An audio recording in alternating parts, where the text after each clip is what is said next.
This is your daily Facts Matter update, and I'm your host, Roman from the Epoch Times. And now let's begin today's discussion over in Canada, where the Prime Minister has just doubled down in opposition to the Freedom Convoy. That's because just yesterday, Mr. Justin Trudeau, who is of course the Canadian Prime Minister, he invoked what's known as the Emergencies Act in order to deal with the trucker protest. Now, in case you've never heard of it, which if you're not a Canadian, that's very likely, the Emergencies Act was passed back in 1988, and it is the successor to the previous War Measures Act. Essentially, it gives the federal government extraordinary powers to deal with things like the trucker convoy. It's very similar to the government declaring martial law. And this Emergencies Act has actually never been invoked in Canada before. This is quite literally the first time. However, its predecessor, the War Measures Act, it has been invoked 3 times in Canadian history.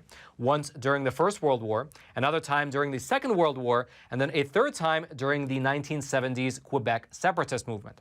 And now, 50 years later, we are seeing Canada use this playbook again. Here's specifically what Justin Trudeau said yesterday when he announced the invocation of the Emergencies Act. The federal government has invoked the Emergencies Act to supplement provincial and territorial capacity to address the blockades and occupations.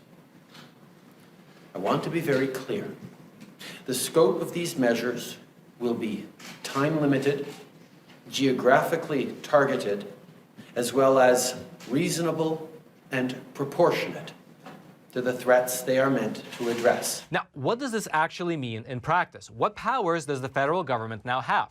And to start with, the federal government can now do almost anything, including sending in the military to deal with the truckers. Although yesterday, when he was making the announcement, Justin Trudeau specifically said that he was not going to call in the troops just yet, although frankly, he did not rule it out in the near future. Here's specifically what he said on this front. We will not and cannot allow these illegal and dangerous activities to continue. However, we are not using the Emergencies Act to call in the military.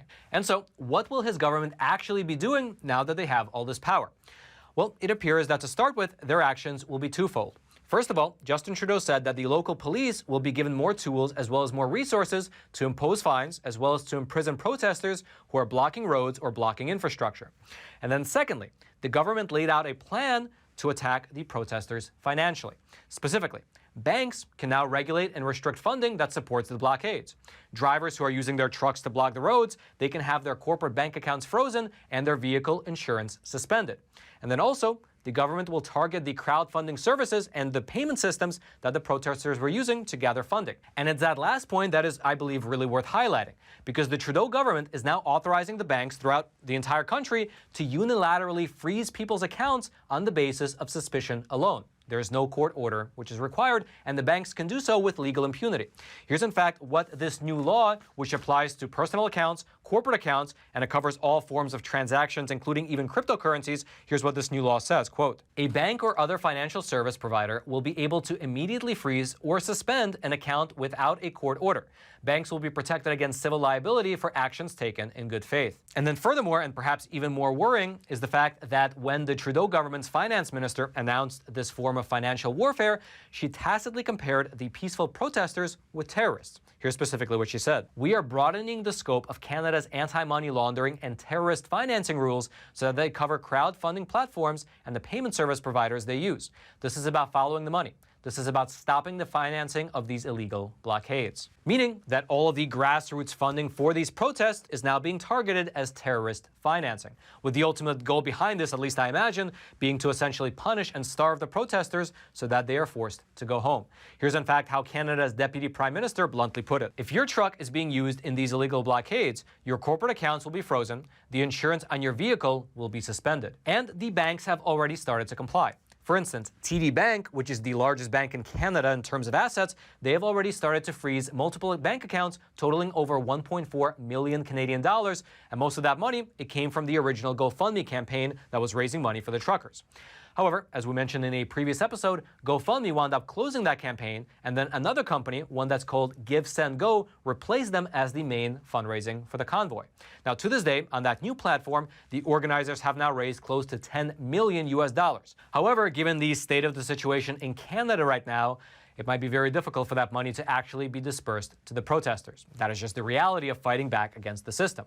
Because, just as an example, you might remember that back in 2020, when Kamala Harris was donating money to bail out BLM rioters, well, that was labeled as activism. However, if you yourself donate money to a peaceful truck protest, well, that is on the contrary labeled as terrorism.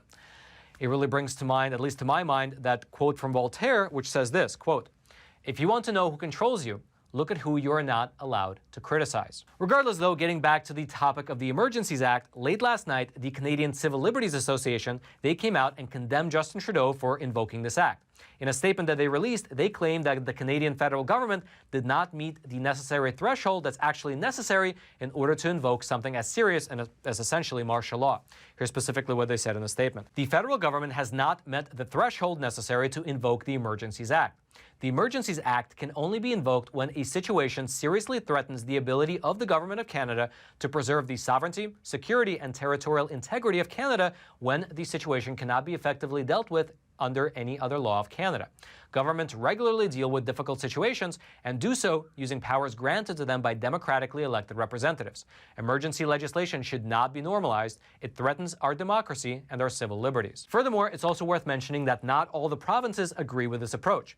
In fact, prior to invoking the Emergencies Act, Justin Trudeau held a meeting with the leaders of Canada's different provinces, and afterwards, the premiers of Alberta, Manitoba, Quebec, as well as Saskatchewan, they all came out in opposition to Trudeau's decision.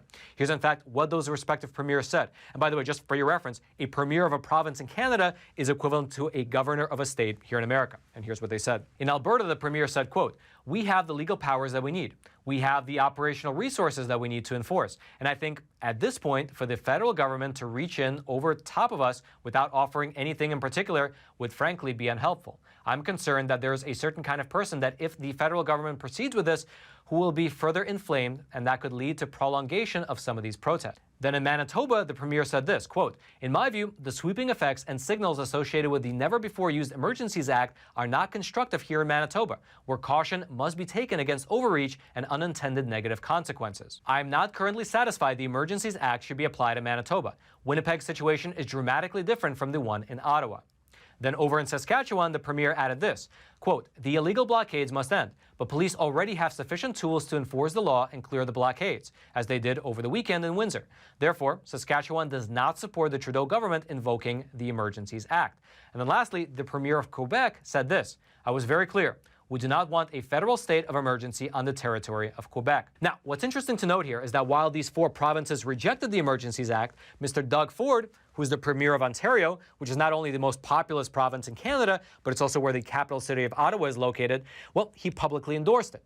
However, while he supported Justin Trudeau's decision to invoke the Emergencies Act, he simultaneously announced that his province is ending the COVID mandates in his province, including the vaccine passport system. Here's what he said. Effective March the 1st. We intend to eliminate capacity limits in all indoor public settings. At the same time, and at the recommendation of Dr. Moore, we will lift proof of vaccination requirements for all settings. And with that change that he announced over in Ontario, it makes it the 7th province which has announced an end to their COVID mandates since the start of the trucker convoy. Now, the protesters themselves, they seem to be fairly committed to riding out the storm and facing whatever challenges come their way from the federal government. Here's in fact what one of the protesters told the Daily Mail newspaper. "It's pretty sad now that the government can shut down the economy for 2 years and small businesses completely lose their livelihoods, but the second we start affecting the government and the big businesses and big corporations is when they put their foot down and when they start having issues. It's freezing out here, but we got to deal with it if we want any change. This is not over. This will not be over till we get our rights and our freedoms back here." And so we will just have to wait and see how all this plays out, which naturally will have reverberations well beyond the borders of Canada, given the fact that similar protests are now being planned around the entire world. And then lastly, in ending the segment, I would like to show you a relatively rare clip of Justin Trudeau from a few years ago, wherein he reveals what his favorite country is and why. Take a look. Even with Sun TV watching for any slip, he was asked which country he most admired and referred to China. There's a level of admiration I actually have for China because their basic dictatorship is allowing them to actually turn their economy around on a dime and say we need to go green as fastest, we need to start investing in solar. I mean, there is a flexibility that I know Stephen Harper must dream about of having a dictatorship that he could do everything he wanted. That I find quite interesting. If you'd like to read more about all the developments that we discussed with the trucker convoy, as well as everything that we discussed in regard to the Emergencies Act, well, I'll throw all those links into the description box below this video for you to check out. And all I ask in return is that you take a super quick moment to smash that like button for the YouTube algorithm.